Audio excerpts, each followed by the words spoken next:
اگر کبھی کسی کا راز پتہ چل جائے تو سب سے پہلے تو اپنے دل میں یہ بات سوچیں کہ ہم کوئی بے عیب ہیں، ہمارے اندر عیب کوئی نہیں، کمزوریاں کوئی نہیں، غلطیاں کوئی نہیں، کہیں کوئی ہم نے کبھی غلط حرکت نہیں کی، کبھی نہیں جھوٹ نکلا ہم سے۔ بھائی معصوم تو فرشتے ہیں یا نبی ہیں؟ تو اگر کسی کا پردہ سامنے کسی وجہ سے کھل ہی گیا ہے، کسی کی کوئی بات سامنے آ ہی گئی ہے، تو اس کا کیا مطلب ہے؟ ایک ڈنڈورا پیٹنا ہے؟ میں نے پہلے بھی کہا تھا کہ اپنی ساری غلطیوں سمیت اپنے آپ سے پیار ہے، اور دوسرے کی ایک کا پتہ چل گیا تو اس سے کیسے نفرت شروع ہو گئی جی؟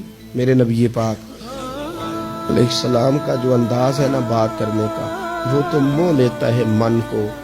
ابن ماجہ کے لفظ سنیے، نبی پاک علیہ السلام نے فرمایا کسی کی برہنگی اگر کہیں سے کسی کا کپڑا ہٹ گیا ہے تو دنیا میں اسے چھپا دے، رب قیامت میں تیری پردہ پوشی کر دے گا، اللہ پردہ پوشی تیری کر دے گا۔ اور فرمایا یاد رکھ کسی کے پردے نہ کھولنا، ورنہ تو گھر کے اندر موجود ہوگا، اندر ہی گھر کے اندر بیٹھے بیٹھے رب تجھے رسوا کر دے گا۔